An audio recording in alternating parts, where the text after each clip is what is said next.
ప్రభువైన యేసుక్రీస్తు వారి శక్తి కలిగిన నామములో కూడి వచ్చిన ప్రతి ఒక్కరికి నా ప్రత్యేకమైన వందనాలు. ఆయా ప్రదేశాల్లో నుంచి దేవుని యొక్క వాక్యాన్ని వీక్షిస్తున్న మీ అందరికీ నా యొక్క శుభాహ్వానాన్ని తెలియజేస్తున్నాను. మనము దేవుని యొక్క వాక్యంలో నుంచి కొన్ని విషయాలను అర్థం చేసుకోవటానికి ప్రయత్నం చేస్తూ లోకపు సంతోషం కంటే దేవునితో యేసుతో ఉండేటువంటి సంతోషం చాలా గొప్పదని, లోకంలో ఉండే ఆనందాల కన్నా దేవుని దగ్గరికి రావడమే ఆనందం అని ఎప్పుడు మనం తెలుసుకోగలుగుతాము అని అంటే, నువ్వు దేవుని ఎక్కువగా ప్రేమించినప్పుడు, దేవుని సంగతుల కొరకు నీ హృదయం చాలా ఆసక్తి కలిగి ఉన్నప్పుడు, దేవుని విషయాల పట్ల నీకు మమకారం పెరిగినప్పుడు, దేవునితో మాట్లాడడం నీకు ఒక అత్యధికమైన సంతోషం అని నీకు అనిపించినప్పుడు, దేవునితో మాట్లాడటం ప్రార్థన అయితే, దేవునితో మాట్లాడేటువంటి ప్రార్థనలో దేవుని సంగతులను ఏ రీతిగా ఆలోచన కలిగి ఉంటున్నామో అనేటువంటి విషయం కూడా సరి అయినటువంటి స్పృహ కలిగి ఉండడం చాలా ముఖ్యమైనటువంటి పని. ఈ ముఖ్యమైనటువంటి పరిస్థితులను కొంచెం జాగ్రత్తగా అర్థం చేసుకొని, మన మాటలు భావాన్ని దేవుడు అర్థం చేసుకోగలడు, మన మాటలలో భాషను దేవుడు అర్థం చేసుకోగలడు, మన మాటలలో ఉద్దేశాన్ని దేవుడు అర్థం చేసుకోగలడు.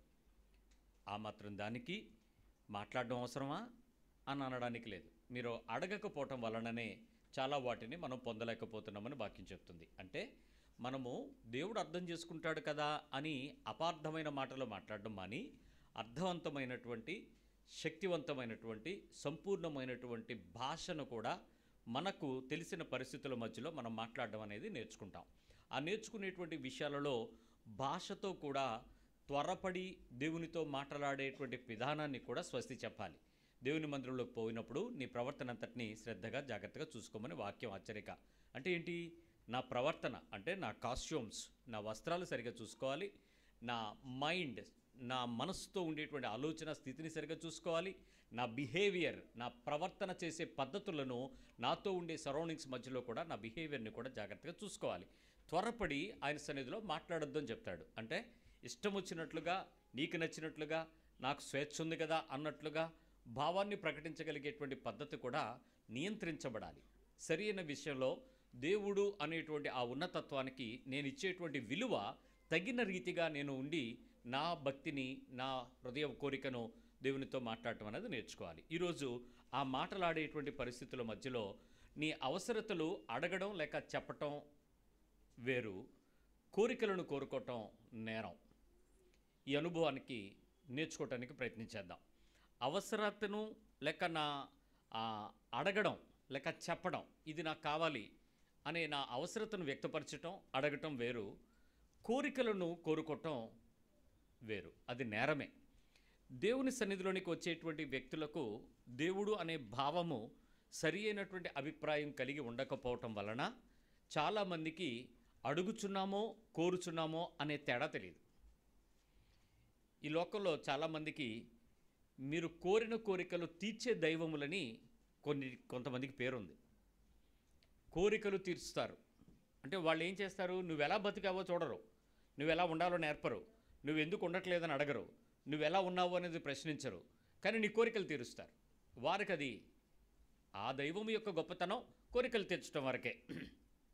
కానీ క్రీస్తుతో ఉండేటువంటి ఆ పరిపూర్ణత అలా కాదు. నీవు దేవునికి ఇష్టమైన, అనుభవపూర్వకమైన, అసంపూర్ణమైన వ్యక్తిత్వాన్ని కట్టుకోవటం యేసుక్రీస్తు వారు కోరుకునేటువంటి లక్ష్యం. నిన్ను యేసుక్రీస్తు ఎలాగైతే ప్రార్థిస్తే, అడిగితే, ఆ దేవునితో మాట్లాడితే తండ్రి ఎదుట తను అంగీకరించబడతాడో ఆ అనుభవంలోకి, ఆ పోలికలోకి, ఆ సంపూర్ణతలోకి నిన్ను నన్ను ఖచ్చితంగా తీసుకురావటం దేవుని యొక్క ఉద్దేశం. మనము యేసు వలె, యేసు చేసినట్లుగా, యేసు మాట్లాడిన విధానానికి మనం కూడా రూపాంతరం చెందుతాం. అందుకే భాష వచ్చిన తర్వాత మానవులమైన మనము మనకు నచ్చినటువంటి స్వేచ్ఛను బట్టి కొన్ని విషయాలలో మనం అడగడం నేర్చుకున్న తర్వాత కొన్ని బలహీనమైన పరిస్థితులను కోరుకుంటూ ఉంటాం. ఈ కోరుకునేటువంటి ప్రార్థనలను ఆత్మీయ జీవితం దేవునికి దగ్గరగా వెళ్ళే కొద్దీ మార్చుకోవాలి. దేవుని యొక్క సంపూర్ణతను తెలుసుకునే కొద్దీ గెలవాలి. అది గెలవకుండా నేను ప్రార్థిస్తున్నాను అనేటువంటి భావంలో నువ్వు ఉన్నట్లయితే అది నేరంగానే దేవుడు చూస్తాడు. ఇక్కడ ఒక విచిత్రమైన సంగతి చెప్పనా? నువ్వు క్రైస్తవుడుగా అయిన తర్వాత, క్రీస్తు యొక్క రక్షణానుభవం పొందిన తర్వాత, నువ్వు ప్రార్థనలో అసలు ఏమీ మాట్లాడకపోయినా, అసలు ప్రేయర్ చేయటమే నీకు పెద్ద తలనొప్పిగా మారిపోయినా, ఎందుకు ప్రార్థన చేయాలని వితండవాదం వచ్చినా, లేక నేను చేయడం మానేస్తాను ఏం చేస్తాడు అని సవాళ్ళు చేసినా దేవుడు నిన్నేమి చేయడు. నీతో అసలు ఏమి ఇబ్బంది పడాడు. కానీ నీ అవసరతలన్నీ తీరుస్తాడు. కానీ నువ్వు అడిగితే నీకుండేటువంటి, ప్రార్థిస్తే నీకుండేటువంటి, చెప్పితే నీకుండేటువంటి దేవునితో సంబంధం ఏదైతే ఉందో ఆ సంబంధాన్ని బట్టి నీ హృదయం ఆనందించగలిగే స్థితిని నువ్వు అడగని వ్యక్తి నువ్వు వెతికి చూస్తే అతడిలో ఉండదు. ఆ రెండింటికి తేడా స్పష్టంగా చూడగలం. నీకు గడిచిపోవటం ముఖ్యమా, దినం గడవటం ముఖ్యమా, నీకు కావాల్సినవన్నీ జరగటం ముఖ్యమా, నేను ఎలా ఉన్నా పర్వాలేదు అనుకోవటం ముఖ్యమా, నేను దేవునితో ఆ అనుబంధం కలిగి ఉన్నాను అని చెప్పుకోవటం ముఖ్యమన్నది నీకు ఉండాల్సినటువంటి ప్రయారిటీ. సో ఆ తేడా ఏంటో ఈరోజు కొంచెం కూలంకుషంగా తెలుసుకోవడానికి ప్రయత్నించేద్దాం. ఫిలిప్పీ పత్రిక 4వ అధ్యాయము 19వ వచనం మనందరికీ సుపరిచితమైన కంటత వాక్యం ఇది. ఫిలిప్పీ పత్రిక 4వ అధ్యాయము, ఫిలిపియన్స్ చాప్టర్ 4:19. కాగా దేవుడు తన ఐశ్వర్యము చొప్పున క్రీస్తు యేసునందు మహిమలో మీ ప్రతి అవసరమును తీర్చును. ఇక్కడ చాలా స్పష్టంగా బైబిల్ చెప్తుంది, దేవుడు తన ఐశ్వర్యము చొప్పున. దేవుడి దగ్గర చాలా ఐశ్వర్యం ఉంది. ఆయన సకల ఐశ్వర్యమునకు కారణభూతుడు. పరలోకంలో ఆయనకు లేనిది, ఆయన కలగనది, ఆయన దగ్గర ఉన్నది అంటూ ఏం లేదు. అవన్నీ ఉండిన తర్వాత కూడా వాటన్నిటి నుంచి మనలను ఆయన రిక్తుడుగా వచ్చి మనలను ధనవంతులుగా చేయడానికి ఇష్టపడిన ఐశ్వర్యవంతుడు. ఆయన తన ఐశ్వర్యము చొప్పున క్రీస్తు యేసునందు మహిమలో మీ ప్రతి కోరిక తీర్చును. ప్రతి అవసరమును తీర్చును. కోరిక కాదు, ఏముంది అక్కడ? అవసరం. ఎవ్రీ నీడ్, ప్రతి అవసరం తీరుస్తాడంట. చాలామందికి ఇక్కడ అవసరము అన్నది పెద్ద బరువైన పదం. నేను అవసరాన్ని నొక్కట్లా, ప్రతి ఎవ్రీ అవసరం తీరుస్తాడో లేదో నేను చెప్పను, కానీ ప్రతి అవసరం తీరుస్తాడని చెప్పగలను. Every need will be fulfilled. ఇక్కడ ఆలోచించండి, ఇక్కడ దేవుని యొక్క వాక్యము మీకు ప్రతి అవసరాన్ని తీరుస్తాను అని ఇష్టపడినప్పుడు మీ అవసరాలు ఆయనకు ప్రత్యేకంగా టైం కట్టుకుని చెప్పాల్సిన పని ఉందా, చెప్పాల్సిన అవసరం ఉందా? చెప్పకపోతే ఆయన ఏమన్నా తీర్చడం మానేస్తాడా? అది నీ అవసరం అని ఆయనకు గుర్తించడం ఎలా? దేవునికి మన అవసరతలు చెప్పాలా, తెలియదా? ఇది ఒక మీమాంస. మన అవసరతలు ఆయనకు తెలుసు. మనం సృజించిన వాడు మన గురించి ఆలోచిస్తున్నాడు. ఆకాశ పక్షుల కన్నా మనం శ్రేష్టమైన వారమే. మనల్ని అన్ని విషయాల్లో పట్టించుకుంటాడు. ఆయన ఇలా చేస్తానని చెప్పాడంటే అలా చేస్తాడంతే. ఆయన మాట ఇచ్చి మాట తప్పుటకు ఆయన నరుడు కాదని బైబిల్ చెప్తుంది. మత్తయి సువార్త 5వ అధ్యాయం 45వ వచనంలో, మాథ్యూ 5:45, ఆయన చెడ్డవారి మీద మంచివారి మీదను తన సూర్యుని ఉదయింపచేసి నీతిమంతుల మీదను అనీతిమంతుల మీదను వర్షం కురిపించుచున్నాడు. ఎవరెవరి మీద చేస్తున్నాడు ఆయన? చెడ్డవారు మంచివారి మీద. నేను ఇందా చెప్పానుగా, నువ్వు అడిగినా అడగపోయినా అని. అడగని మంచివాడివైనా, అడిగే చెడ్డోడైనా, నువ్వు చేసేటువంటి పనులలో నీ స్థాయి ఎలాంటిదైనా నీ గురించి ఆయన ఏం చేస్తాడంట? మంచివారి మీద, చెడ్డవారి మీద తన సూర్యుని సూర్యుని ఇస్తాడు. నీతిమంతుల మీదను అనీతిమంతుల మీదను వర్షము ఇస్తాడు. మిమ్మల్ని ఏమి తక్కువ చేయడు ఆయన. ఇది ఇస్తాను ఇది ఇవ్వను అనేమి ఉండదు. ఆయన చాలా హ్యాపీగా, కంఫర్ట్గా మనందరినీ ఒకేలాగా చూడాలని ఆశపడుతున్న దేవుడు. ఎవ్వరికీ కూడా ఏది తక్కువ చేయాలని ఆయన ఆశపడట్లా. దీనిలో మంచోళ్ళు ఉన్నారు, చెడ్డోళ్ళు ఉన్నారు, నీతిమంతులు ఉన్నారు, అనీతిమంతులు ఉన్నారు. వీళ్ళందరికీ కూడా ఆయన చేస్తానికి ఆయన చాలా ఇష్టంగానే ఉన్నాడు. 6వ అధ్యాయం చూడండి, మత్తయి సువార్త 6వ అధ్యాయము 8వ వచనం చెప్తుంది, మీరు వారి వలె ఉండకుడి, మీరు మీ తండ్రిని అడగక మునిపే మీకు అక్కరగా ఉన్నవేవో ఆయనకు తెలియను. ఇక్కడ ఎవరిలాగా ఉండొద్దన్నాడు? వేషధారంగా చేసేటువంటి ప్రార్థన కలిగినటువంటి దీర్ఘ ప్రార్థనలు చేసేవాళ్ళలాగా ఉండకుండా మీరు మీ తండ్రిని అడగక మునిపే మీకు అక్కరగా ఉన్నవేవో ఆయనకు తెలియను. సో ఇప్పుడు మీకు కాన్ఫిడెంట్గా మీకు ఏమర్థమైంది? మీ అవసరతలన్నీ ఆయనకు తెలుసు. పెద్ద లిస్టులు పట్టరావద్దు, పెద్ద రిక్వెస్ట్లు పెట్టద్దు, పెద్ద డీటెయిలింగ్గా మనం వివరంగా చెప్పక్కర్లేదు. కానీ ఆయన మీ అవసరతలన్నీ కూడా, మీ అక్కరలు అన్నీ కూడా ఆయన ఎరిగి ఉన్నాడు అనే విషయం మనకు అర్థమవుతుంది. కాబట్టి మనం ప్రార్థన ఎలా చేయాలనే విషయంలో మీరు అడగక మునిపే మీకు అక్కరగా ఉన్నవేవో ఆయనకు తెలియను అనేటువంటి స్పష్టత మనకి ఇస్తున్నాడు. అంటే అడగాల వద్దా అన్న మీమాంసలో ఆయన ఇస్తాడు అనేటువంటి విషయం యొక్క నమ్మికకు, ఆయన అన్ని విషయాలను తీర్చగలడు అనే నమ్మికకు, ఆయనే తీర్చగలడు అనే విశ్వాసానికి, నేను అడుగుతున్న లిస్టు కంటే నేను చెబుతున్న విషయాల కంటే, నేను అడుగుతున్న వివరము కంటే వాస్తవమైనటువంటి నా హృదయ సంబంధమైన పరిణితిని బట్టి నా ప్రార్థనకు సమాధానం త్వరగా దొరుకుతుంది, నేను ఆనందించగలను. ఆ అనుభవంలోకి ఎలా వెళ్ళాలి? 6వ అధ్యాయం మత్తయి సువార్త 31వ వచనం 6:31. కాబట్టి ఏమి తిందుమో ఏమి త్రాగుదుమో ఏమి ధరించుకుందుమో అని చింతింపకుడి. కాబట్టి ఇవి కామన్ నీడ్స్. దేవుడు మీ అవసరం ఏది మీ ఫుడ్ కానీ, మీ బట్టలు కానీ, మీరు నివసించడానికి కావాల్సినటువంటి స్థాయి ఇవన్నీ కానీ ఇవ్వాలంటే అవి అవసరం. వాటిని మనము దేవుని దగ్గరకు వెళ్ళి ప్రార్థిస్తున్నాము అనేటువంటి విషయాలలో చాలా ఎక్కువగా పెద్దగా ఏం చెయ్యక్కర్లా. ఆయన స్పష్టంగా కిందటి వారం మనతో చెప్పాడు, ఈ దినాహారము నేడు మాకు దయచేయమని అడగమన్నాడు. ఆ దినాహారానికి బిర్యానీ కావాలా, చికెన్ కావాలా, మటన్ కావాలా, చేప కావాలా, ఎవరింటికైనా వెళ్తే వాళ్ళు నాకు ఏం పెట్టాలి, మెనూ కావాలా, ఇవేమీ అడగలనక్కలా. నీ ఆహారం తెచ్చటం దేవుని ఉద్దేశం. నీ కడుపుని, నీ శరీరాన్ని పాడవకుండా ఉండగలిగే అవసరతలలో నీ వస్త్రము, నీ ఆహారము, నువ్వు ఉండవలసినటువంటి స్థితిని పోషించటం దేవుని నీతి. దానికి మనం ప్రత్యేకించి ప్రార్థనలు అనేటువంటి వేషాలు వేయక్కర్లా. ఆ విషయాలపై మన ప్రత్యక్షత గురించి మాట్లాడుతున్నాడు 32వ వచనంలో. ఏమి తిందుమో, ఏం తాగుదామో, ఏం ధరించుకుందో అని చింతించకండి, అన్యజనులు వీటన్నిటి విషయమై విచారింతురు. సో ఇప్పుడు అన్యుల్లాగా ప్రార్థన చేయకు. వాళ్ళు దాని గురించి ఆలోచిస్తారు, రేపు ఏం చేద్దాం, రేపు ఎలా చేద్దామని. మీరేం చేయాలి? ఇవన్నీ మీకు కావాలనని మీ పరలోకపు తండ్రికి తెలియను. That's it. మీ అవసరమని నీ తండ్రికి తెలియను. నీకు వీటిని ఇవ్వడం దేవునికి ఇష్టం అనే విషయం మీకు తెలియను. ఇప్పుడు తిన్నది అరక్క కొట్టుకోవడానికి, వేసుకున్నది సరిపోక తిట్టుకోవడానికి, ఉండడానికి సరిపోక ఏడవడానికి నీ ప్రార్థనలు దేవుడు వింటున్నాడని నువ్వు చేసే ప్రార్థనలకు మోసపోవద్దు.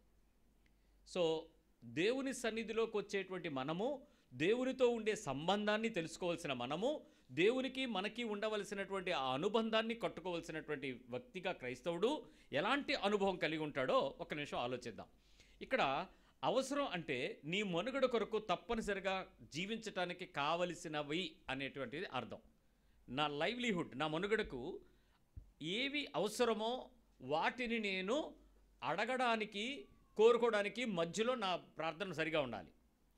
అడగడం వేరు, కోరుకోవటం వేరు. నువ్వు అడిగితే దేవుడు ఇస్తాడు, కోరితే దేవుడు తీరుస్తానని చెప్పలా. కానీ కోరికలను ప్రార్థనలు అనుకుని మోసపోవద్దు. కోరికగా కోరుకునే చాలా అంశాలకు వివరం తెలియకపోవటం వలన నేను అడుగుతున్నాను అనుకుంటూ కూడా కోరుకుంటూ ఉంటాం. చాలా ప్రార్థనలు ఈ రోజుకి ఆత్మీయ జీవితాలలో సమాధానాలు రావు. అయినా నువ్వు విశ్వాసం కోల్పోవు, నిరీక్షణ కోల్పోవు, ప్రార్థన మానవు. కానీ నువ్వు చేస్తున్నదంతా ప్రార్థన అనుకుంటే అది మోసం. నువ్వు విశ్వాసంలో ఉండడం తప్పు కాదు, కానీ నువ్వు చేస్తున్నదంతా ప్రార్థనని, నేనే ప్రార్థన చేస్తున్నాను అనుకుని అవేషధారణ జీవితం జీవించొద్దని బైబిల్ హెచ్చరిక చేస్తూ ఉంది. అవసరంలో నీ కోరికలు ఏంటంటే, నీ మనుగడ ఏదైతే ఉందో దానికి, నీ లైవ్లీహుడ్ ఏదైతే ఉందో దానికి సౌకర్యం కావాలని కానీ, సుఖం కావాలని కానీ, సంతోషం కావాలని కానీ, ఆనందం కావాలని కానీ, మరేదైనా ఒక ప్రత్యేకమైన పద్ధతి కావాలని కానీ, నీ హృదయంలో నుంచి ఏదైనా అసంతృప్తిగా భౌతికమైన విషయాలపై ఏదైనా నీ మనస్సు లేచిందంటే అది కోరిక. ఏదైనా అసంతృప్తిగా నీ హృదయంలో భౌతికమైన పరిస్థితుల కొరకు నీ మనస్సులో నుంచి ఏదైనా లేచిందంటే అది కోరిక. అది ప్రార్థన కాదు, అది అడగడం కాదు, అది కోరికతో కూడినటువంటి పరిస్థితి మారిపోతుంది. దేవుడు నీ కోరికలు తీరుస్తానని గ్యారంటీ ఇవ్వాల, నీ అవసరతలు తీరుస్తానన్నాడు. అది అవసరానికి కోరికకు మధ్యలో నువ్వు ఆత్మీయ మోసంలో జిరుక్కోవద్దు. ఈరోజు నా వర్తమానం అదే. సో పరిస్థితుల్లో ఎలాంటి బలహీనతను మనం దాటాలో ఒకసారి ఆలోచన చేద్దాం. ఇక్కడ నిజానికి కోరిక అనేది కేవలం ఒక ఆలోచన కాదు. నీకు వచ్చే డిజైర్ ఏదైతే స్ట్రాంగ్ డిజైర్ అని ఉందో, ఆర్ విష్ అని ఉంటుందో, అది నీకు అంతరంగంలో నుంచి వచ్చేటువంటి ఆలోచన కాదు, అది బలీయమైన నిర్ణయం. కోరిక అనేది ఆలోచన కాదు, నిర్ణయం. నాకు ఇది కావాలి, నాకు ఇది అవసరం, అది అవసరమని నువ్వే భావించడం, అది నాకు అవసరంగా కోరికను తీర్చుకొని దేవుని సన్నిధిలో అడిగేటానికి కూడా ధైర్యం తెచ్చుకోవటం, అడుగుతూ గడపడం, అది రాలేదని నిరుత్సాహపడకుండా కూడా ప్రార్థనలో ఉండడం. ఇక్కడ చాలా మోసానికి ఆత్మీయమైన వ్యక్తి గురవుతుంటాడు. ఆ స్పష్టత ఒకసారి తెలుసుకోవడానికి ప్రయత్నించేద్దాం. ఇక్కడ దేవునికి మన అవసరతలన్నీ తెలుసు, తీర్చడం ఆయన నీతి మరియు విధి. మనల్ని సృజించిన వాడు మన విషయంలో బాధ్యత తీసుకోవాల్సినటువంటి ధర్మం కలిగిన వాడు. దినంలో మనల్ని నడిపించే ప్రణాళిక ఆయన దగ్గర చాలా స్పష్టంగా ఉంది. ఈరోజు నిన్ను ఇలా చేస్తాను అనేది. ఒక ఆయన అంటాడు, మీ దేవుడు ఎలాంటోడంటే రూల్స్ పెడతాడండి అన్నాడు నన్ను. తప్పేంటి అన్నాను. రూల్స్ లేకపోతే మిమ్మల్ని స్మాష్ చేసేస్తాడు, మస్ చేసేస్తాడు, ఫైర్లో వేసేస్తాడు, ఫర్నెస్లో పడేస్తాడని బెదిరిస్తాడండి మీ దేవుడు అన్నాడు. మా దేవుడు బెదిరించడం ఏంటి, నీకు అలా ఎలా అనిపించింది? మేము భయము కలిగి ఉండడానికి, భక్తి కలిగి ఉండడానికి, క్రమం కలిగి ఉండడానికి ఒక అభ్యాసాత్మకమైనటువంటి గుణము మానవ మనస్సుకు, మానవ జ్ఞానానికి అతీతమైనటువంటి వాడుగా దేవుడు చూసినప్పుడు ఈ కండిషన్లో హెచ్చరికలేవి నీకు కనబడవు. ఒకవేళ ఆ మనిషి కండిషన్స్ని చూడటం మర్చిపోయాడు అనుకోండి, దేవుని సంగతులు అర్థం చేసుకోవడం సరిగా లేదనుకోండి, బెదురు పెట్టడం తప్పు కాదు. అలాగని బెదురుతోనే జీవించేసి నేను భక్తిలో నడిపించేద్దాం అనుకోవటానికి దేవుడు మీ మీదకు తన అధికారాన్ని చూపించగలిగేటువంటి ఆ రకమైనటువంటి శాడిజంని కూడా కలిగి ఉండడు. మరి దేవుని సంగతులు అర్థం చేసుకోవడం ఏంటి? నేను నా దేవుడు అనే విషయం ఒక్కసారి స్పష్టతలోకి వస్తే, నీ అవసరతల కన్నా ముందుగానే మనం ఇంకనూ పాపులమై, బలహీనులమై, అపరాధములతో చచ్చిన వారమై ఉండగా మనల్ని ప్రేమించి ఆయన తన విమోచన క్రయధనంగా కుమారుణ్ణి ఇచ్చేశాడు. ఆ దేవుని ప్రేమ నీకు అర్థం కావడం మానేసి ఆయన ఏం కోరుకుంటున్నాడు అన్నది అర్థం చేసుకోక నువ్వు ఎంతసేపు ఆయనలో గుణాలలో ఉన్నటువంటి మంచి పరిస్థితులను నువ్వు చెడ్డకి అన్వయించుకుని, మానవ మేధస్సుతో అన్వయించుకుని నువ్వు దేవుని గురించి చెడ్డ అభిప్రాయం తెచ్చుకుంటున్నావు అని చెప్పాను. ఇప్పుడు నువ్వు కూడా అలాగే చాలా విషయాలలో మన అవసరం దేవుడు తీరుస్తాడు అనేటువంటి నమ్మకంతో మనం ప్రార్థనలో దేవుని సన్నిధిలో అడగడం అనేది చాలా ఇంపార్టెంట్. అయితే కోరికలు దేవుడు తీరుస్తాడని బలవంతం చేయబోతూ ఎప్పుడైనా ఎక్కువ సార్లు దేవుని మీద ఆశగా ప్రార్థన ఏమన్నా చేశారేమో గుర్తించండి. Just examine it. నేను ఎగ్జాంపుల్స్ ఇస్తాను. ఆ ఎగ్జాంపుల్స్ ఇచ్చినప్పుడు మీకు బాగా అర్థమవుతుంది, ఇదా నేను అడిగింది, ఇలా అడగకూడదేమో అని. మీకు ముందు మీరు ఏమైనా అసలు నేను పర్ఫెక్ట్ అని మీరు అనిపించేసుకోవాలనే నా ఆశ, నేను ఎలా చేయనండి అనేసి నువ్వు అనేసుకుంటే బెటరు. ఆ తర్వాత నేను తప్పులు పట్టుకుంటాను. అందుకు నేనేమి చెయ్యను, నాకు అలాంటివి తెలుసు, నాకు ముందు నుంచి తెలుసు, బైబిల్ చదివేస్తున్నాను కాబట్టి నేనేం కోరికలు కోరను. నాకేం కోరికలు ఉంటాయి? అవన్నీ చిన్న చిన్న కోరికలు. ఆ మాత్రం తీర్చడా దేవుడు? వాళ్ళకి తీర్చాడు కదా, వీళ్ళకి తీరుస్తాడు కదా, వాళ్ళ సాక్ష్యాలు చెప్పారు కదా, వాళ్ళు అలాగ అన్నారు కదా. అలాంటివి ఏవైనా నీకు ఉండుంటే నువ్వు కూడా కాన్ఫిడెంట్గా నేనేం కోరికలు కోరను, నా అవసరతలు దేవుడు తీరుస్తాడు, నేను ఎప్పుడు నమ్ముతున్నాను అని నువ్వు అనుకుంటే మంచిదే. ఎక్కువసార్లు బలవంతం చెయ్యబోయే ప్రార్థనలు ఏమైనా ఆశగా చేస్తున్నావేమో చూసుకో. దేవుడిని బలవంతం చేయడం. పిల్లలు కొన్నిసార్లు అంటారు, ప్లీజ్ ప్లీజ్ ప్లీజ్ ఈ ఒక్కసారికి ఎలాగైనా, మరి ఇంకేమనొద్దు, మొహమాటం, బలవంతం, ముండిగా లాంటివి ఏమైనా మనం చెప్తున్నామేమో ఒకసారి ఆలోచించండి. ఇక్కడ నేను కొన్ని పదాలు చెప్తాను. బైబిల్ చెప్తున్నటువంటి పదానికి కొన్ని పర్యాయ పదాలు చెప్తాను. దాని అర్థాన్ని తెలుగులో నేను చాలా వరకు దగ్గరగా తెచ్చాను, కానీ దాన్ని ఇంగ్లీష్లో బాగుంది కదా, తెలుగులో చెప్తాను, మనకి బాగా అర్థం అవుతుంది. వాంఛ. ఆదాము అవ్వకి ఇద్దరు గురించి మాట్లాడినప్పుడు ఆయన చెప్పాడు, దేవుడు చెప్పాడు ఏమని? నీకు ఆమె మీద వాంఛ కలుగుతుంది అన్నాడు. It's a desire. పదం ఒకటే, కోరిక, ఇవన్నీ. నీకు ఒక్కొక్క దానికి ఒక చిన్న విషయం. వాంఛ అంటే చాలా బలమైన కావాలి అనేటువంటి భావన లేక తపన. కావాలి. ఇక్కడ నేను స్త్రీ పురుషుడి గురించి పక్క పెట్టేయండి. మీలో కొంతమందికి వాంఛలు ఉన్నాయా లేవా? కొన్ని విషయాల మీద వాంఛలు ఉన్నాయా లేవా? పిల్లలు లేని వాళ్ళకి ఏముంటుంది వాంఛ? ఏంటి? బలమైన వాంఛ. పెళ్ళి కానోళ్ళకి ఏముంటుంది? వాంఛ. అది అక్కడికి వచ్చేటోడికి వాంఛ. ఓకే. రోజు తెల్లని తినేవాడికి ఏముంటుంది?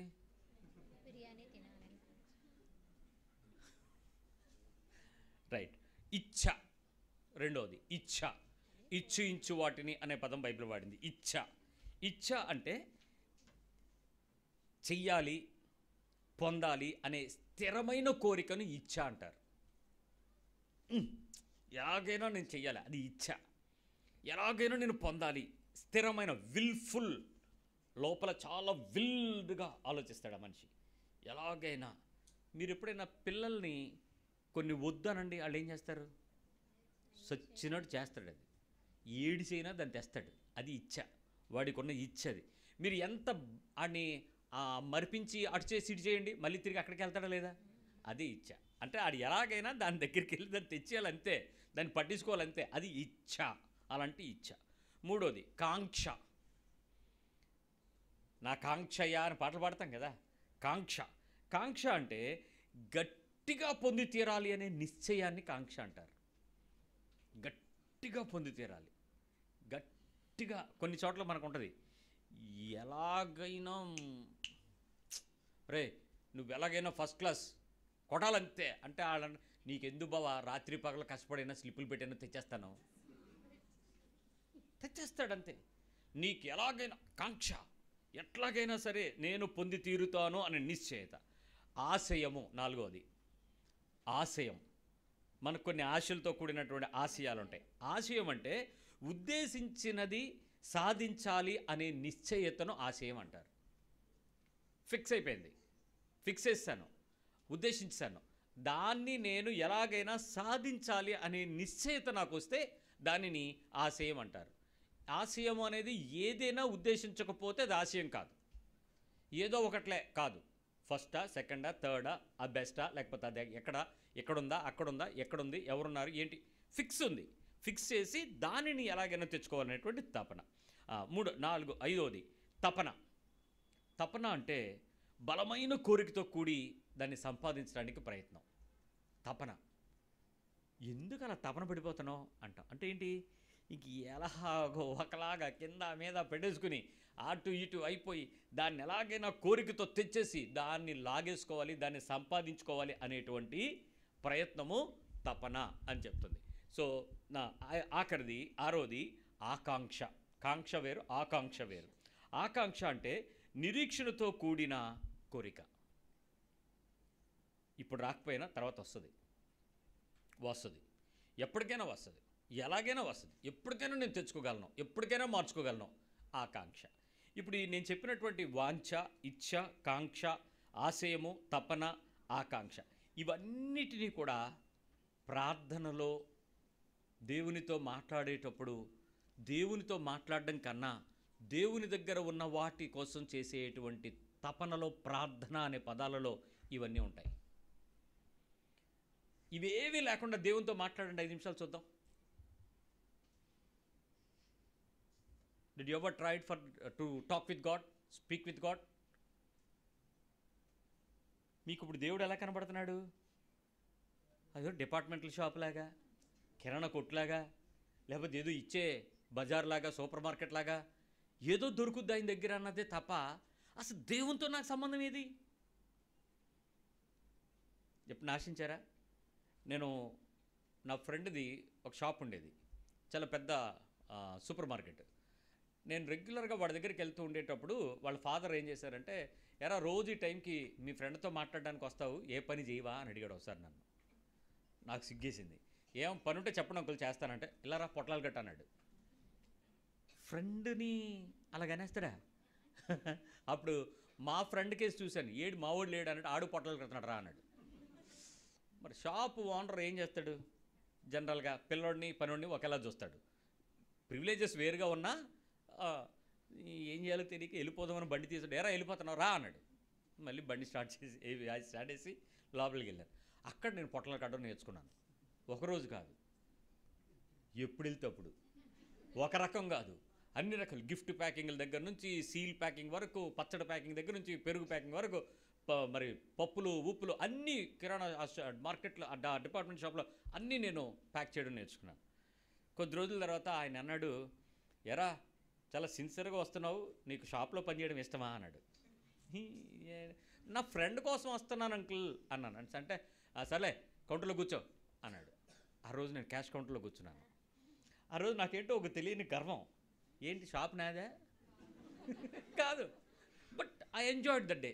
నేను చిల్లర లెక్కడం, 100 ఇస్తే చిల్లర తీసుకుని మిగిలిన డబ్బులు ఎలా ఇవ్వాలో ముందు నోట్ చేతిలో పక్కన పెట్టుకోవటం. ఎందుకు కొన్నిసార్లు డబ్బులు లోపల వేసామని కడిచ్చాడు లేదు కన్ఫ్యూజ్ అయ్యేమనుకో గొడవలు అయిపోతాయి. అవన్నీ చెప్పాడు ఆయన, ముందు ఇక్కడ పెట్టాలి, ఇలా చేయాలి, అవన్నీ చూసుకున్నాడు. ఓ 2 నెలల తర్వాత నన్ను ఒక ఆయన అడిగాడు, మీ షాపుకు రావట్లేదేంటి అని అడిగాడు. 2 నెలలు రెగ్యులర్గా నేను అక్కడ కనపడినప్పుడు ప్రజలందరికీ నేను ఎలాంటి అభిప్రాయం కలిగించాను? షాపు నాది అన్న అభిప్రాయం కలిగించాను. నేను ఆయనతో ఆ ఓనర్ గారికి సంబంధించినటువంటి వ్యక్తిని అనేటువంటి విషయం 3 నెలల తర్వాత ఒక ఆయన అడిగాడు, ఆయన మీకేమవుతాడు అని. షాపు నాకేమవుద్దని అడగలా, ఆ ఓనర్ నీకేమవుతాడు అని అడిగాడు. ఒక 5 నెలల తర్వాత వాళ్ళ అబ్బాయి నన్ను అన్నాడు, ఒరే నిన్ను నాకు అన్నయ్య అనుకుంటున్నారా అందరూనూ? మా ఫ్రెండ్ అన్నాడు, నువ్వు పెద్ద కొడుకు అనుకుంటున్నారా? నువ్వు షాప్లోకి లేకపోతే ఏంటి మీ అన్నయ్య రావట్లేదని అందరూ అడుగుతున్నారా? నువ్వు అప్పుడప్పుడు వస్తుండరా అన్నాడు. ఇప్పుడు మొదట నేను వెళ్ళిన స్థితి నా స్నేహితుని కోసం, తరువాత నేను నేర్చుకున్నది పని, తదుపరి నేను కూర్చున్నది కుర్చీ. ఇప్పుడు నాకు ఆ షాప్కి సంబంధం కన్నా షాప్ యజమానికి నాకు ఏమైంది? సంబంధం పెరిగింది. ఇప్పుడు నాకు షాప్లో ఉన్న మనుషుల కన్నా, షాప్లో ఉన్న వస్తువుల కన్నా నాకు సంబంధం దేంతో ముఖ్యమైంది? ఇప్పుడు ప్రజలకి వ్యక్తి కలిగిన ఆ యజమానితో. దేవుడి దగ్గరికి వచ్చిన నువ్వు దేవునితో సంబంధం పెంచుకునేటువంటి అనుబంధాన్ని పెంచుకుంటున్నావా? దేవునితో సంబంధానికి తగిన వారసత్వాన్ని పెంచుకునే పిలుపుని తెచ్చుకోగలుగుతున్నావా? దేవుని దగ్గర ఉన్న వాటి కొరకే వచ్చి ఆ బడ్డీలో కూర్చునేటట్టు రోజు వచ్చి హాయ్ సార్, నమస్కారం సార్ అని లాస్ట్లో వెళ్ళిపెట్టాడు, ఆ చిన్న పకుడీ బిల్లవా అన్నట్టుంది. ఏంటి నీ సంబంధం? ఒక 6 నెలల పాటు దేవుని మందిరంలోకి వస్తే దేవునితో నీ సంబంధం ఏ స్థితిలో పెరిగింది? కుమారత్వంలోకి వచ్చిందా? యజమానత్వంలోకి వచ్చిందా? ఆ సమానత్వానికి తెచ్చుకోగలుగుతున్నావా? దాని అధికారంతో ఆయనతో పాటు ఉండేటువంటి ఆ రిలేషన్షిప్ నీకు పెరిగిందా?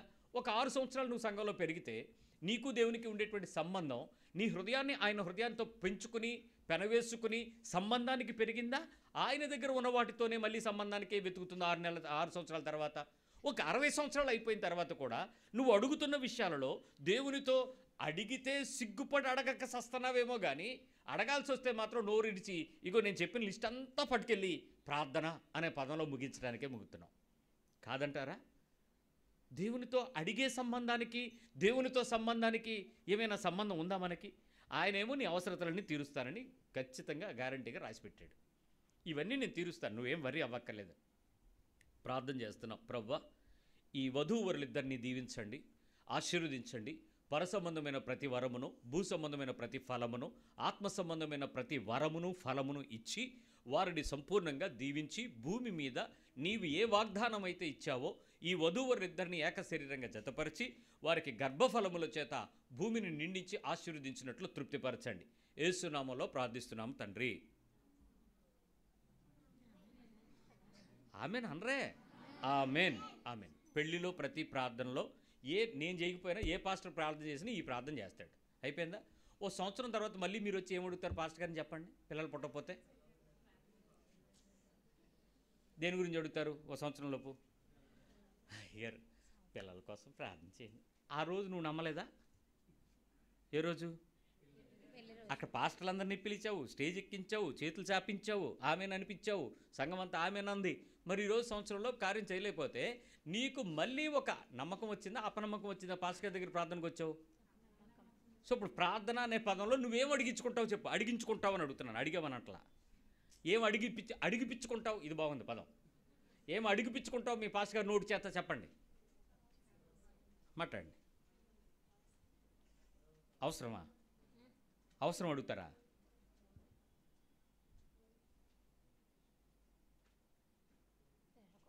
అదేంటి మీ అవసరమా? పిల్లలు కాదా? అవసరమైతే దేవుడు తెలుసో తెలియదా? తెలుసో నమ్ముతున్నావా లేదా? ఆయనతో సంబంధం ఉంటే ఆయనకి నీకు సంబంధాన్ని బట్టి నా విషయం ఆయనకి తెలుసు అని నీకు తెలుసుద్ది. నీకు సంబంధం లేదు కాబట్టి పాస్టర్ గారితో సంబంధం ఉంది కాబట్టి పాస్టర్ గారి దగ్గరికి వచ్చి ఏమడిగావు? 1000 తీసుకో, 100 తీసుకో, ప్రార్థన చేసి పెట్టు. కానుక ఒకటి ప్రార్థన చేస్తే మళ్ళీ ఫలం రాదంటావు, పాస్టర్ గారు చెప్పాడు. ఇవన్నీ బైబిల్ చెప్పదు, పాస్టర్లు చెప్తారు మీకు. మీరు బైబిల్ నమ్మరు, వాళ్ళనే నమ్ముతారు.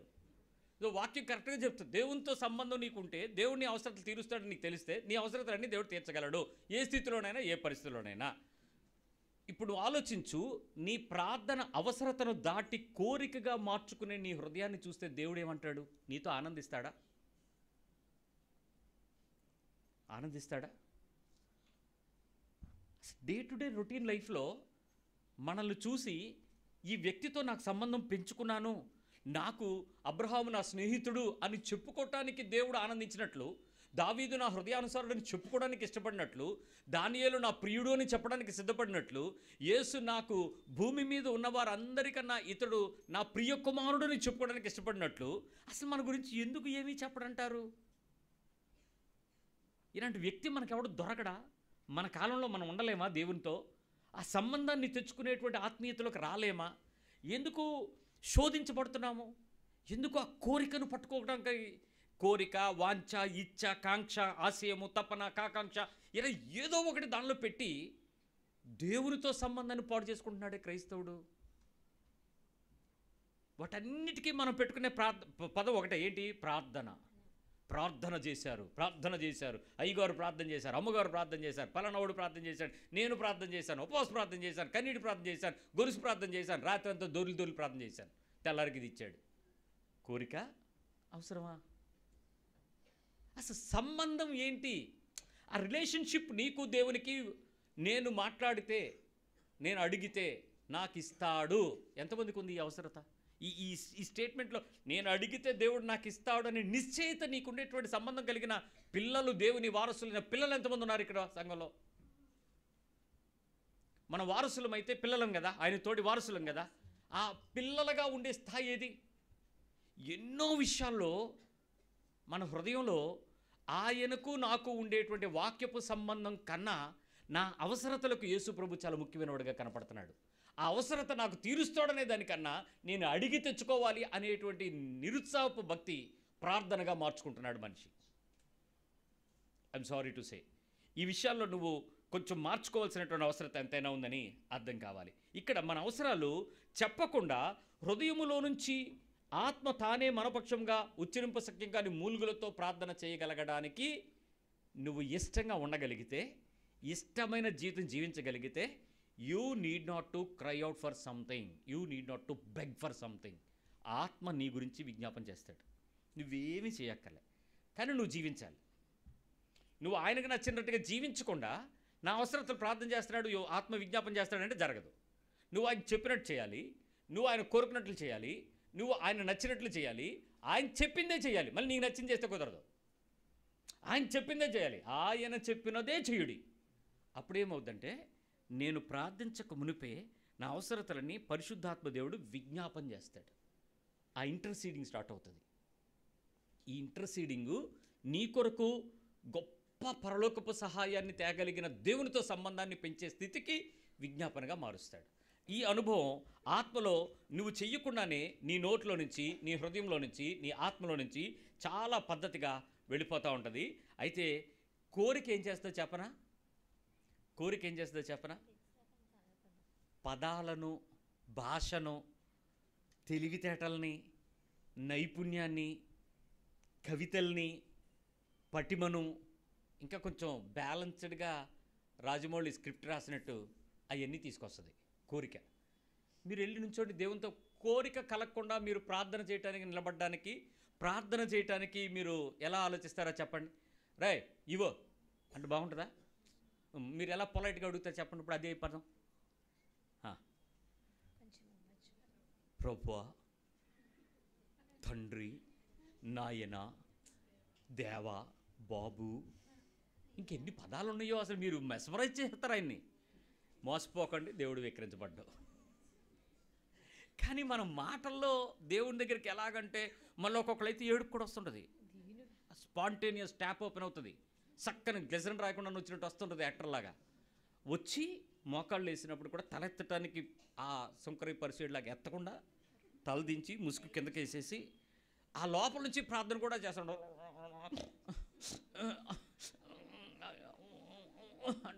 అమ్మో మూలుగు అనుకుంటాం మనం. వేషం. ప్రభు అంటాడు వేషం అంటాడు. నువ్వు అడుగుతున్నది ఏంటో నీకు తెలుసు. నిజానికి నువ్వు అడుగుతున్నది అవసరమా కోరిక? ఏటర్రా నవ్వుతారు. అవసరమా కోరిక? 100% కోరికే. అవసరం ఎందుకు ఉంటుంది? అవసరమైతే దేవుడు తీర్చిపెట్టేస్తాడు. నువ్వు కరెక్ట్గా ఉంటే సరిపోద్ది. నువ్వు ఉండడానికి కావాల్సిన అవసరం అడిగావు. పోనీ ప్రభు నేను ఉండలేకపోతున్నాను, నన్ను ఉండని నువ్వు అడిగావు అనుకో, దానికి భాష ఏమి ఉండదు. ఖచ్చితంగా అడుగుతావు, నేను చేయలేకపోతున్నాను, నాకు కావాలంతే. కానీ మనం అడిగే విషయాలలో టెక్నిక్లు ఏంటో చూసారా? ఎక్కడి నుంచి ఎక్కడికో తీసుకెళ్ళిపోతామండి. దానికి ఆదాము దగ్గర వాగ్దానం, అబ్రహాం దగ్గర వాగ్దానం, దావీద్ దగ్గర వాగ్దానం, ఇంకెక్కడో వాగ్దానం తీసుకెళ్ళి దానికి కలిపి నువ్వు అన్నావు కాబట్టి లాస్ట్లో మళ్ళీ డైలాగ్ ఏంటి తెలుసా? నీ చిత్తం అయితే. ఇలాంటి మోసగాళ్లతో దేవుడు ఎంత అలిసిపోయి ఉంటాడు. కానీ బాధపడాల్సిన సంగతుల్లో, సిగ్గుపడాల్సిన విషయాల్లో మనం ఎలా ఉంటామో ఒకసారి ఆలోచన చేద్దాం. Let me be more clear. అసలు ఇంకా మీరు దీన్ని వివరంగా ఆలోచించడానికి ప్రయత్నం చేద్దాం. కోరికల లిస్టుకి ప్రాధాన్యతలు ఉంటాయి. 1 2 3 4 సీరియల్ నెంబర్ వేయచ్చు. అవసరతలకి నీటికి ప్రయారిటీ ఎలా ఉంటుంది? ఏముండదే. ఇప్పుడు నువ్వు రెండింటికి తేడా ఎలా ఉంటుందో, సహాయాన్ని అడగడం నీ లక్ష్యం అయితే, హెల్ప్ దేవుని దగ్గర నుంచి తెచ్చుకోవటం నీ అవసరం అయితే, దాని వైపు నీ లక్ష్యంగా దేవునితో సంబంధం పెంచుకోవడానికి ప్రయత్నించేయి. అడగడానికి సంబంధానికి సంబంధిని తేకవు. Let me be clear. నీవు తెచ్చుకోవటం నీ లక్ష్యం అయితే, నీకు ఆయనకు ఉండే సంబంధాన్ని పెంచుకునే దిశగా నీ లక్ష్యాన్ని పెంచుకో. నీకేది కావాలనుకుంటున్నావో అది నీకు రావాలంటే నువ్వు దేవునికి తగిన రీతిగా ఉండడానికి కావలసిన జీవితాన్ని పెంచుకోవటమే నీ జీవిత గురి గమ్యంగా మార్చుకో. అదే చెయ్యి, ఇంకేమొద్దు. అది చెయ్యకపోగా నువ్వేం చేస్తావంటే నీ కోరికను తీర్చుకోవటానికి మధ్యవర్తిగా ఎవరి ఇష్టమైతే అతనితో తెచ్చుకుంటాం, ఆమెతో తెచ్చుకోవడానికి తిప్పలు పడుతున్నారు. మీ పాస్టర్ గారు, మీ ప్రార్థనా పర్వాలైనటువంటి పాస్టర్ అమ్మగారు, లేకపోతే ఇంకెవరో ప్రేయర్ ఆంటీ, ఇంకెక్కడో ప్రేయర్లో పెట్టండి అంటారు కదా, ఈ మధ్య పెడుతున్నారుగా బాగా ప్రేయర్లో. పెడుతున్నారా? పెట్టినవన్నీ వస్తున్నాయా? పోనీ వాళ్ళకి వస్తాయి, మీకు రావు. పెట్టిన వాళ్ళకి వస్తాయి. ఎందుకంటే వాళ్ళు ఏదో అడుగుతున్నా ఏదో ఒకటి అడుగుతున్నారు కదా దేవునితో ఉన్న సంబంధం కాబట్టి వాళ్ళకి ఇస్తాడు. మీకోసం ఇవ్వాలని గ్యారంటీ ఏం లేదు. 100 అడిగితే 2-3 వస్తాయి. ఆ 2-3 మీరు అడగమనే వస్తాయి. అక్కడ సంబంధాన్ని నేర్చుకోడు. సో ఆ సంబంధాన్ని నెరవేర్చుకునే విషయంలో సహాయాన్ని అడిగించుకునే మధ్యవర్తి ప్రయత్నాన్ని మానేద్దాం. మధ్యవర్తి ప్రయత్నం. ఇక్కడ చాలామంది నా మాటలకు ఎగనెస్ట్గా ఉంటారు. అదేంటి మీ పాస్టర్ గారు ప్రార్థన చేయొద్దని చెప్తున్నాడు, చేయించుకోవద్దని చెప్తున్నాడు, ప్రార్థనకు రావద్దంటాడేంటి, వస్తే చేయడు అంటాడేంటి? యేసు ప్రభువు ప్రార్థన చేసినటువంటి వ్యక్తులు యేసు ప్రభుతో సంబంధం ఉన్న వ్యక్తులు కాదు. అందుకు ప్రార్థన చేశాడు. యేసు ప్రభు సంఘానికి అట్టలా. ఆయన బజార్లో తిరుగుతున్నప్పుడు ప్రజలు వచ్చేవారు, వాళ్ళ కొరకు ప్రార్థన చేసేవాడు. ఎక్కడికైనా వెళ్ళి మీటింగ్కి వెళ్తే వాక్యం చెప్తూ ఉంటే అక్కడికి వచ్చేవారు. వాళ్ళందరూ సంఘంలో ఉన్నవాళ్ళు కాదు, వాళ్ళందరూ యేసు ప్రభు శిష్యులు కాదు. వాళ్ళకి ప్రార్థన చేశాడు. కొత్తగా ఎవడైనా బయట వస్తే ఆడికి ప్రార్థన చేస్తాం. నువ్వు సంఘంలో చేరి దేవుని వాక్యం ఎరిగిన తర్వాత, వాక్య సంబంధమైన రక్షణ పొందిన తర్వాత నీ గురించి ప్రార్థన చేయాల్సిన అవసరం పాస్టర్ గారికి ఏం పని? నువ్వు చేయడం నేర్చుకోవాలి, నీకు దేవునితో మాట్లాడడం నేర్చుకోవాలి, నీకు దేవునితో ఉండేటువంటి సంబంధం నేర్చుకోవడానికి సంఘానికి రావాలి. ఆ సంబంధం యొక్క పరిపూర్ణతను నిశ్చేతం తెచ్చుకునే స్థితికి నువ్వు ఎదిగి 10 మంది కొరకు చేసే విజ్ఞాపన చేసే కర్తగా నువ్వు మారాలి. అది రావడం మానేసి ఎవడికో చెప్పి వాళ్ళ మధ్యవర్తిత్వాన్ని ఎత్తుక్కుంటానంటే దేవుడేం ఆశపడ్డాడు. అలాంటి మధ్యవర్తి ప్రార్థనలు ఇష్టానికి ఆయన సిద్ధపడతానని కూడా ఎక్కడ బైబిల్ చెప్పలా. నేను మీకు కొన్ని ఎగ్జాంపుల్స్ చెప్తాను. ఆ ఎగ్జాంపుల్స్లో మీరు ఎలాంటి వారై ఉన్నారో ఒకసారి ఆలోచించండి. మొదటి ఎగ్జాంపుల్ చెప్తాను.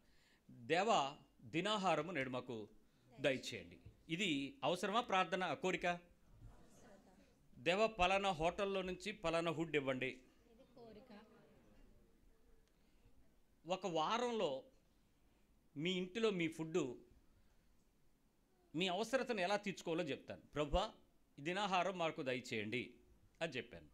మీ అమ్మగారు కూడా అదే ప్రార్థన చేసి ఉంటారు, మీ నాన్నగారు కూడా అదే ప్రార్థన చేసి ఉంటారు, మీరందరూ అదే ప్రార్థన చేస్తారు, దినాహారం మాకు దయచేయి ప్రభువా అని. దేవుడు ఆ తల్లి హృదయంతో మాట్లాడడం ప్రారంభిస్తాడు. ఎప్పుడు? నువ్వు ఇష్టమైన మంచి గృహ నిర్వాహకత్వం కలిగిన, లక్ష్యము కలిగిన, తన పిల్లల మనసు ఎరిగిన, తన భర్త హృదయం ఎరిగిన, తన పనివారి నడతలు ఎరిగిన ఆ స్త్రీవైతే, గుణవతివైతే, నా అర్థం అది.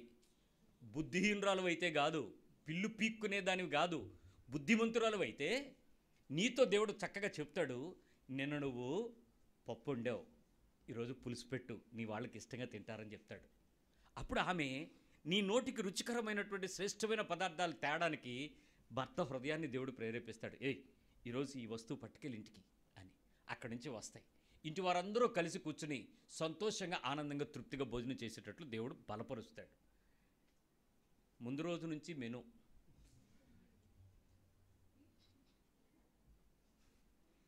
ఈవిడ రాత్రి నుంచి ప్లానింగ్. ఏంటి రాత్రి నుంచి ప్లానింగు? తెల్లవారి డబ్బా ఏం కట్టాలా, క్యారేజ్ పిల్లలకి, ఓకే తల్లిగా నీ ధర్మం. నెక్స్ట్ ఏంటి? ఏం తిందుమా, ఏం తాగుదుమా, అసలు దాని గురించి ఆలోచించచ్చా? ఇవన్నీ మీకు కావాలని ఎవరికి తెలుసు? అప్పుడు దేవుడు నీకు ఇస్తాడనే విషయం నీకు ఎంత నిశ్చయిత ఉంది? మరి అవసరత నువ్వు కోరిక ఎందుకు తీసుకెళ్తావు మొదలెట్టావు? అప్పటి నుంచి ఎతుకుతావు. 30% ఎవడెత్తున్నాడు, 50% ఎవరెత్తున్నాడు, 1+1 జొమాటో ఆఫర్ ఎక్కడుంది, స్విగ్గీలో ఏముంది, ఎక్కడ కొత్త హోటల్ ఉంది, ఎక్కడ దేనికి ఏమైనా కోపం తగిలిందా, దేని నుంచి ఏమైనా డిస్కౌంట్ ఉందా, రోజంతా అదే ధ్యాస. రాత్రి బిర్యానీకి, పొద్దున్నుంచి తినేవంతా తింటానే ఉన్నావు. రాత్రి ఏటడికి మెనూ కోసం ఓ పక్క ప్రార్థన, మళ్ళీ ఆహారం, అది హోటల్ నుంచి వచ్చేసిన, దేవా ఈ ఆహారాన్ని పరిశుద్ధపరచండి, బలిపడిందో తెలీదు, కుక్క మాంసమో తెలీదు, నువ్వు దీవించు, శక్తినివ్వు, లేని వారికి దయచే. నిజంగా నువ్వు అలా అడిగేవాడివి, అడిగేదానివైతే నీ హృదయము కోరికల నుంచి ఎందుకు వెళ్తుంది? అవసరత వైపు ఎందుకు నిలబడలేదు? It makes sense. కోరికకు అవసరానికి తేడా అలాగే ఉంటుంది. రెండో విషయం చెప్తాను. దేవా ఆరోగ్యం ఇవ్వండి నాయన, ఇది అవసరమా కోరిక? వెరీ గుడ్, మీరందరూ రైట్. ప్రభువా నాకు ఒక 10 లక్షల హెల్త్ పాలసీ ఇప్పించండి నాయన. ఏంటిది? Health policy. ఈ మధ్య అందరికి ఉండాలి కదా. ప్రభువా క్యాటరాక్ట్కి వెళ్తున్నాను, ఆ డాక్టర్ గారు 20,000 లెన్స్ పెడతాడంట, 40,000 లెన్స్ పెడతాడంట, ₹1,00,000 లెన్స్ పెడతాడంట. మా అబ్బాయితో మాట్లాడినైనా ₹1,00,000 బాగా కనపడుతుందని చెప్తున్నాడు. క్యాటరాక్ట్ ఆపరేషన్ అవ్వడం ముఖ్యమా, ₹1,00,000 లెన్స్ ముఖ్యమా? చెప్పండర్రా. ఆరోగ్యం ముఖ్యమా, లెన్స్ కాస్ట్లీది పెట్టుకోవడం ముఖ్యమా? ప్రభువా హాస్పిటల్కి వెళ్తున్నాను, నాకు వైద్యం అందేలాగా చేయను ఆయన. అవసరం. ప్రభువా సూపర్ స్పెషలిస్ట్ వచ్చేలా చూడు. ఆ టెస్ట్లు ఏవి అవ్వకుండా కూడా చూడు, కానీ టెస్ట్లన్నింటిలో రిపోర్ట్లు తప్పు కరెక్ట్గా ఆ రీడింగ్లో వచ్చేలాగా చూడు. నువ్వేం తిన్నావో అది వస్తుంది. నువ్వు తిన్న కొవ్వు అంతా దానిలో లేకుండా కొలెస్ట్రాల్ తీసేస్తాడా దేవుడు? తిన్న షుగర్ అంతా దానిలో రాకుండా ఆ రీడింగ్ 130 లోపు రాసేస్తాడా? ఎలా చేసేస్తాడండి? ఇది అవసరమా కోరిక? మన ప్రార్థనలు ఉంటాయి, ప్రభు రీడింగ్లు ఎలాగైనా చూడు. రాత్రి నుంచి తినడం మానే తెల్లారు వెళ్ళిపోతే నీకు పచ్చి రీడింగ్లు వచ్చేస్తాయా? పచ్చి రీడింగ్లు వచ్చేయగలవు. అవన్నీ కోరికలు అవసరం కాదు. సో నీ ప్రార్థనల్లో చాలా డిఫరెన్స్ ఉంది. హెల్త్ విషయంలో జాగ్రత్త. నెంబర్ 3, దేవా నన్ను నడిపించు. Lord make me through. తీసుకెళ్ళి నన్ను నడిపించండి. నన్ను మీరు తోడుగా తీసుకుని వెళ్ళండి. నన్ను మీరు ఎలా తీసుకెళ్తున్నప్పటికీ కూడా ప్రభువా నన్ను నడిపించు. ఇక్కడ నడిపించడం అంటే 2 కాళ్ళతో కాదు. You have to go through that situation or circumstances. Okay, ఇప్పుడు నడిపించమనే ప్రశ్నలో కొన్ని ప్రార్థన. ప్రభువా పెళ్ళి కాబట్టి ఒకసారి చేసుకుంటాం, మళ్ళీ మళ్ళీ జరగదు కాబట్టి 400 పల్సర్ అడిగాను ప్రభువా, బుల్లెట్ అడిగాను నాయన, జావా 2 గొట్టాలది అడిగాను. అది మాత్రం మా అత్తగారు ఇచ్చేలా చూడు. నువ్వేం అడుగుతున్నావు? నేను నడిపించమనా నీ కోరికను అడుగుతున్నావా? నీ లిస్ట్ ఏంటి? నీ హృదయం మోసం, ప్రార్థన దానికి టైము, దానికి మళ్ళీ పాస్టర్ గారు అది వచ్చిందంటే సేవకి ఎక్కడికైనా వెళ్ళిపోవచ్చండి. వీడికి ఆశ. అయితే బండి గురించి అడుగుతావునా? పెద్ద బండి అడుగుదాం. అడిగితే ఏముంది? దేవుడు ఏదైనా ఇస్తాడా? నీ అవసరం తీరుస్తాడా, కోరిక తీరుస్తాడా? అవతల నొప్పు చేయనిస్తాడా దేవుడు? ఆళ్లే గనక, ఆడపిల్ల తరపుళ్లే గనక నేను చెప్పిన యేసు ప్రభువుకి తగినట్టు ఉన్నారా, వీడికి ఒక్క కోరిక తీరదు. వాళ్ళు దురాశపరులే. ఎర్రగొన్నాడు, నల్లగొందు, జుట్టు ఇంకా పండలేదు, సాఫ్ట్వేరు, ఇంకా నీకు మైమరిచిపోయి పాడి అయ్యా ₹1,00,000 సీటీ 30,000 లాస్ అయినా పర్లేదు, నువ్వు ఎలాగో ఒకలాగా ఇచ్చే. ఏంటి ఇవన్నీ? గడుపుతున్న బతుకులో ఆత్మీయ మోసపు ప్రార్థనలతో గడుపుతున్న నేటి క్రైస్తవ నిద్రపోతున్న సమాజం ఆత్మీయతను, స్పృహ కలిగి దేవునితో సంబంధాన్ని తెచ్చుకోవడం నేర్చుకోండి. సంబంధం లేదు ఈరోజు దేవునితో. We are begging for something that is called prayer. దానికి గుంపులుగా కూడుకొని, సమాజంగా కూడుకొని, పగలంతా ఏడుచుకుని, మైకులు పెట్టుకుని, అరుచుకుని, ఏంటో ఈ వేషాలు. అవసరం ఏంటి? నీకు దేవునికి ఉండే సంబంధాన్ని ఎలా పెంచుకోవాలి? దాంతో నాకు నడవలసిన మార్గం దేవుడు నాకు ఎట్లా నడిపిస్తాడు? అసలు నీ స్పెసిఫికేషన్స్ ఏంటి? నువ్వు భూ సంబంధివా, పరలోక సంబంధివా? భూమి మీద ఎంతకాలం బతుకుతావు? యాత్ర చేయడానికి వచ్చావు. యాత్ర చేయడానికి వచ్చినప్పుడు మోసుకోవడానికి ఎన్నెందుకు? ఎలా ఉండాలో నేర్పిస్తాడు, అవన్నీ ఇస్తాడు. వాటి వలన నీకు ఆశ లేకుండా, మమకారం లేకుండా పెట్టగలడు. వాటిని నీ కంట్రోల్లో ఉంచుతాడు. నువ్వు వాటి కంట్రోల్లోకి బతకకుండా చేస్తాడు.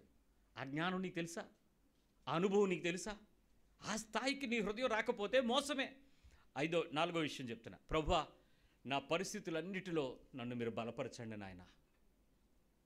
నేను వెళ్తున్న పరిస్థితులు మీకు తెలుసు. మీరు అనుమతించినవేవి నా జీవితంలోకి రాలా. Everything is your admitted. ఈ పరిస్థితుల్లో నువ్వు నన్ను బలపరచు ప్రభువా. ఇది దేవుని సహాయం అడగడం అవసరం. ప్రభువా నన్ను గెలిపించండి. ఏంటిది?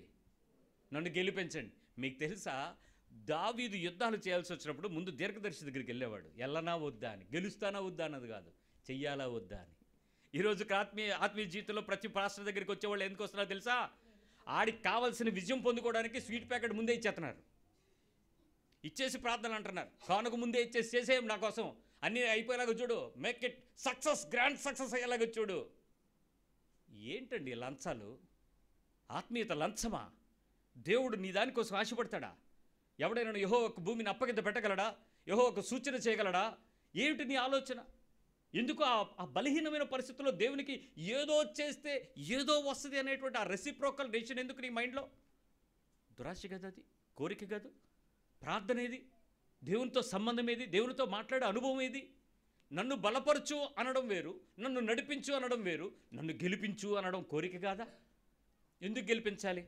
ఒక్కొక్కసారి దేవుడు నిన్ను ఓటమిలోకి తీసుకెళ్తే దేవుని యొక్క గొప్ప సన్నిధి ఎలా ఉంటుందో తెలుసా? ఇశ్రాయేల్ ప్రజలకు తెలుసండి అవి. ఎప్పుడెప్పుడు ఓడిపోయారో అప్పుడప్పుడు దేవుని సన్నిధిని వాళ్ళు మొర్రపెట్టి అంగలార్చి పశ్చాత్తాపడి తిరిగి విజయోత్సాహంలోకి నడిపించబడ్డారు.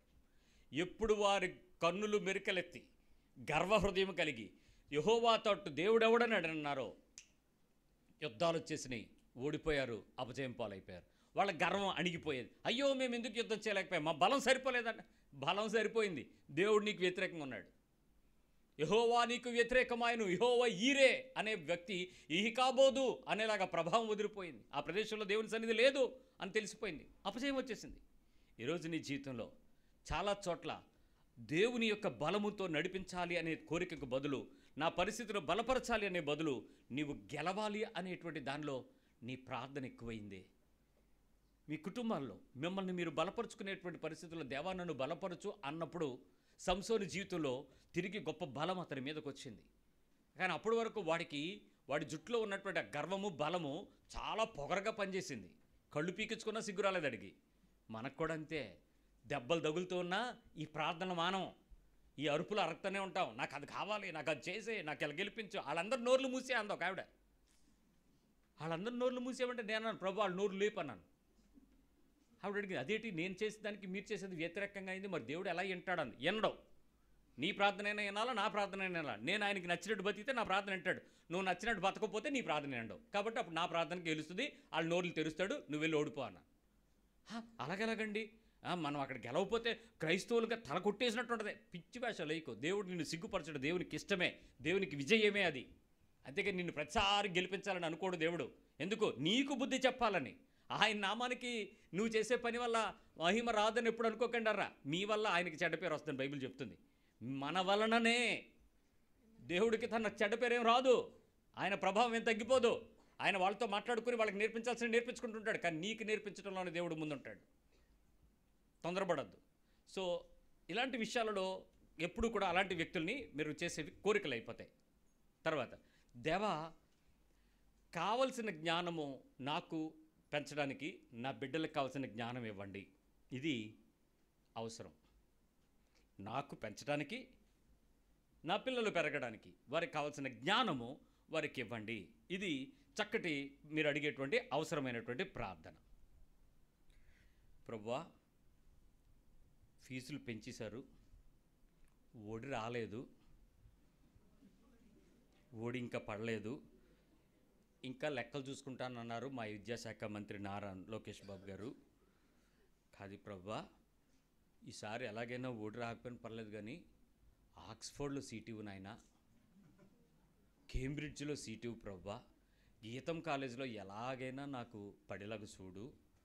గవర్నమెంట్ స్కూల్లో కష్టంగా ఉంటుంది ప్రభువా, పిల్లలు ఫిల్తీ లాంగ్వేజ్ చెడ్డ భాష మాట్లాడుతున్నారు, బూతులు మాట్లాడుతున్నారు. అక్కడ కొంచెం మంచి స్కూల్ ఉంది, అక్కడ ఇంగ్లీష్ మీడియం స్కూలు, దూరం ఏసీ బస్సు, అక్కడది. ప్రభువా నువ్వు నాకు వాగ్దానం చేసావు పెళ్ళికి ముందు, మర్చిపోవద్దు. నా గర్భఫలాన్ని హెచ్చిస్తానన్నావు, భూమి అంతటికన్నా హెచ్చిస్తావు. నువ్వు చేయగలిగిన సమర్థత కలిగినోడివి. యేసు నామంలోనే అడుగుతున్నాను, ఆమేన్. ఇప్పుడు నీ ప్రార్థన కోరిక, నీ లిస్టులో స్పెసిఫికేషన్స్ బాగున్నాయి కదా, Oxford, Cambridge, AC bus, language, ఓడి రాలేదు, రీజన్స్. ఇవన్నీ దేవుడికి తెలుసో తెలీదా? మీ అవసరం ఏంటి, కోరికేంటి? నన్ను నా పిల్లల్ని పోషించడానికి కావాల్సిన నడిపింపు ఇవ్వు, నాకు కావాల్సిన జ్ఞానం ఇవ్వు, నా పిల్లలకు కావాల్సిన జ్ఞానంను పెంచడానికి కావాల్సిన స్థితిని ఇవ్వు. వాళ్ళకి నీ యందు భయభక్తులు కలిగి ఉంటారు, వాళ్ళకి జ్ఞానం వస్తుంది. నీ గురించి ధ్యానం కలిగి ఉంటారు, వాళ్ళకి నీ గురించినటువంటి జ్ఞానం, దేవుని గురించిన లోకం గురించి జ్ఞానం వస్తుంది.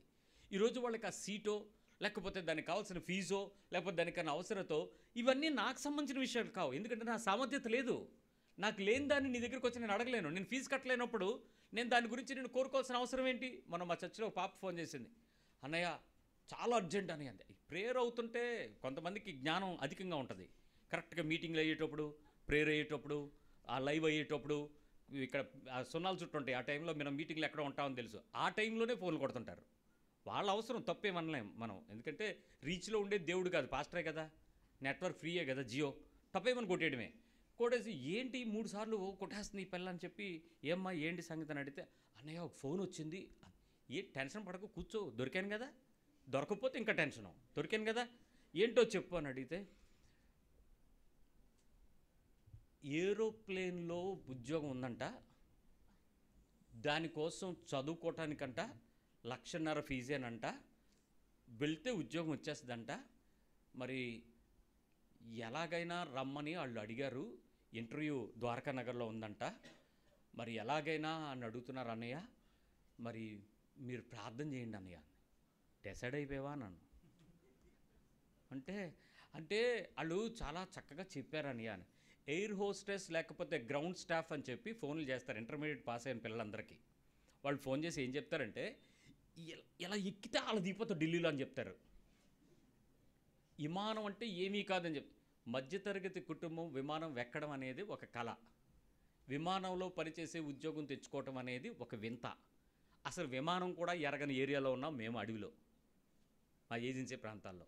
అక్కడుండి ఆ పిల్ల విమానం ఎక్కుదామని ఆలోచిస్తూ ఉంది. నన్ను నీకు ఇంగ్లీష్ వచ్చా అని అడుగుతారు కదా అని అడిగితే, నీకు ఇంగ్లీష్లో ఎన్ని మార్కులు వచ్చినాయి అని అడిగారు అని. ఎన్ని మార్కులు వచ్చినాయి అని అడిగితే, అంతా ఏ గ్రేడ్ ఏ వచ్చిందని. నీకు ఏ వచ్చినా అక్కడ కమ్యూనికేషన్ అంతా ఇంగ్లీష్లో మాట్లాడిస్తారు. ఫస్ట్ ఇయర్ అంట రాకపోయినా పర్లేదు నేర్పించేద్దాం అన్నారంట. 1,50,000 ఫీజు తీసుకుని నువ్వు గ్రౌండ్ స్టాఫ్ కింద నిన్ను రిక్రూట్ చేస్తానని చెప్తే, మన ఇండియాలో మనకున్న ఆంధ్రాలో ఇక్కడున్న ఎయిర్పోర్ట్లు ఎన్ని, ఫ్లైట్ ఏజెన్సీలు ఎన్ని, ఉద్యోగాలు ఎన్ని, ఫ్లైట్ ఫ్రీక్వెన్సీ ఎంత, ఫ్లైట్ ట్రావెలింగ్ జోన్ ఎంత, ఇప్పుడు ట్రైనింగ్ వాళ్ళు ఉద్యోగాలు ఏవి, ఇప్పుడు నేను తీసుకెళ్ళి ట్రైనింగ్ ఇస్తే నీకు ఉద్యోగం ఎవడతాడు? నీ స్థితి ఏంటి, నీ స్థాయి ఏంటి, దానికి మించి ఊహ ఏంటి, దాని మించి కోరిక ఏంటి, నీ అవసరం ఏంటి?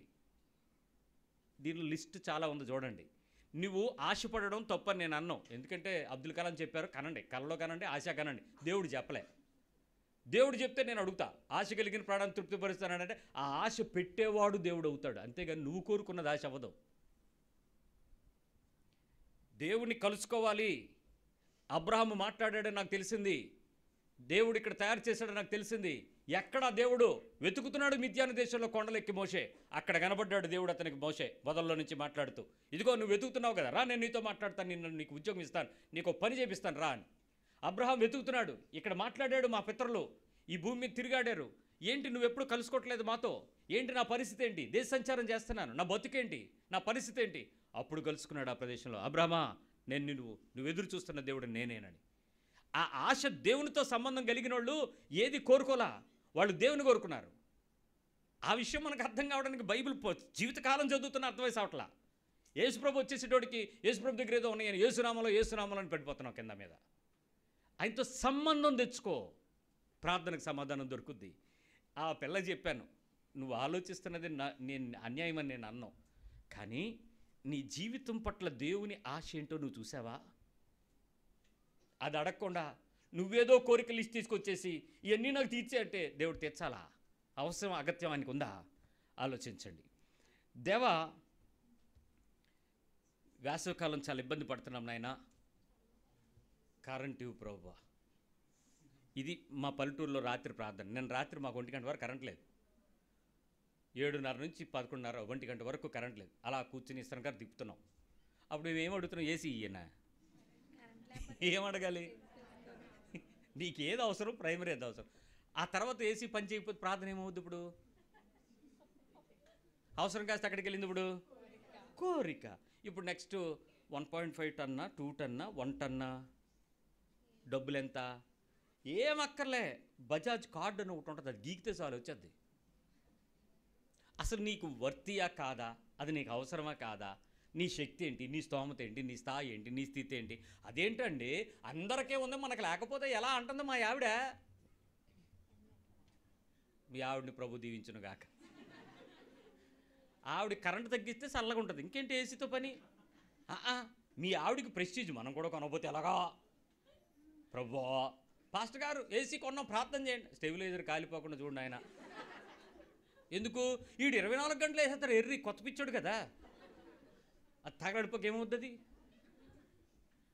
ప్రార్థన వేరు, కోరిక వేరు. సంబంధం వేరు, కోరిక వేరు. దేవునితో అనుబంధం వేరు. నువ్వు అడుగుతున్న వాటికి దేవుని దగ్గరికి వచ్చి నీ లక్ష్యం వేరు.